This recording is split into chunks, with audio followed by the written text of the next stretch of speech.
My character, Kaimir, is a former smuggler, trader, who kind of finds himself in this broader story with May, one of our main characters, and having to help May and her master with their mission, trying to avoid the Jedi and yeah, just accomplish what maybe the dark side has in store. What makes your tick? Jacquet, poking at my sides. No. I mean, yeah. Yeah. I think it's his desire to be best, to be good. It's not an outcome which any Jedi should be yearning for. He has a desire, though, to be of use, to be of service, and he wants to fulfill it in the best ways that he can. But that is a difficult challenge. Jackie is a young Padawan to Sol, played by the incredible and incomparable Jung-jae. She is a very talented Jedi. She is very overachieving. She's a perfectionist. She's very hard on herself, and she's just very curious and excited, and is taken by surprise with Osha and this fascinating young woman. It feels like a huge honor, and I'm just really excited and happy and grateful that I was even considered for it. Oh gosh, it feels like entering in a legacy, being a part of Star Wars. It feels like you're part of a generational history, which is what I'm most excited about. To have my father turn to me and say that he's excited to me be in something that he remembers watching as a young man is. It's the best gift, but it's also terrifying to live up to it in the best ways.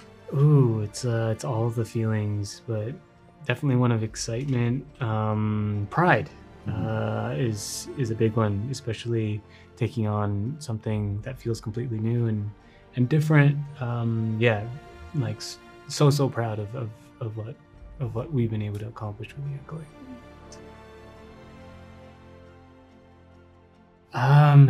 Is this a dream? What did I think when I first stepped on set? I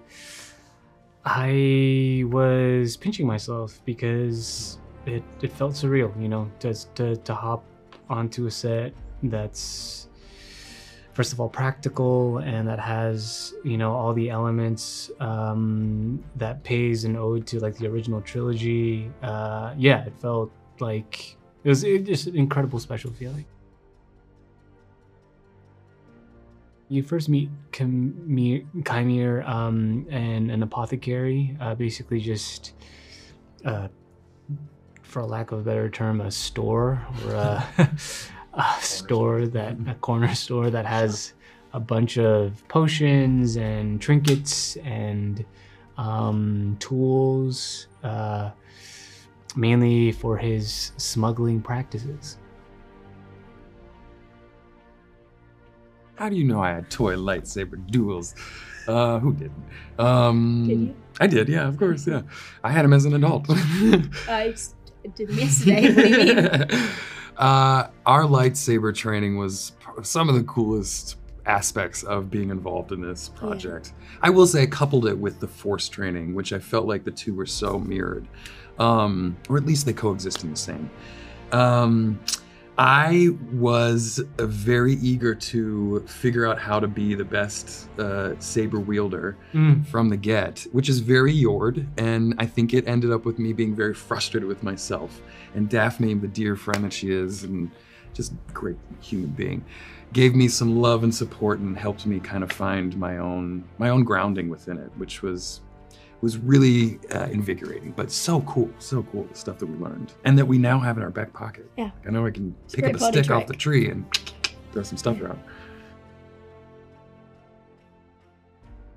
The makeup process for Jackie was completely transformative, and I honestly enjoyed every minute of it.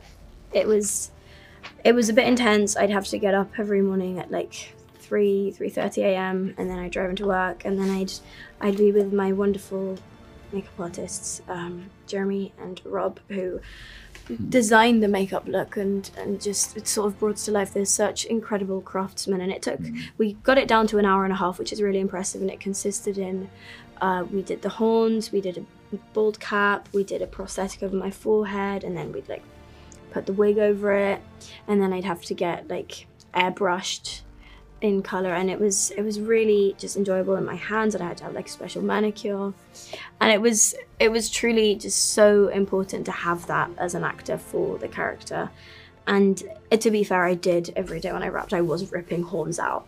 This was a pretty funny bog standard thing, but that apart from that, it was really fun thing to have on. Yeah. Ooh, the food. No, we did have a great chef. Yeah.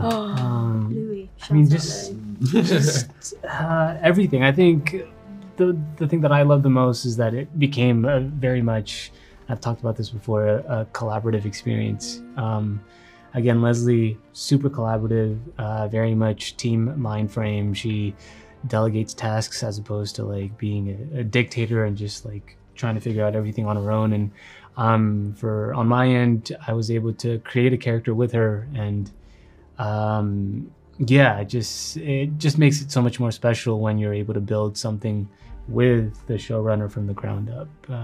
Again, so much pride in it. I think, piggybacking off of what Manny just said, it was so incredible, the team on this production, in front of the camera and behind. We had the most incredible crew, and truly we couldn't have done it without them. They were just such a huge support system to us as actors, I think, and just, so it was amazing to get to work with such incredible talents, and I just feel like we had a really good thing going as just like a little community on set. And also, of course, just the fact that now we get to say that we were part of the Star Wars family is huge, and it's kind of forever.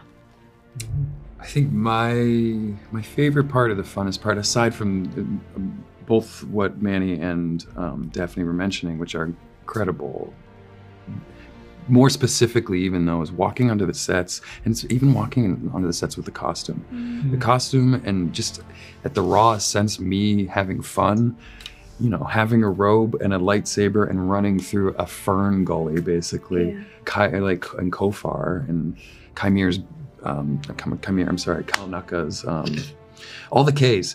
Let's stop saying names. Kalnaka's land, basically. It's like one of the coolest. It was a whole set of ferns and trees and water, and I mean, there was frogs living in it. It was a whole environment. It literally did. Yeah, being able to just explore those kinds of things in costume with it was like, you can't, it's just like little kid fun, Yeah. That's where we had most of our adult lightsaber battles. Professional. Yes.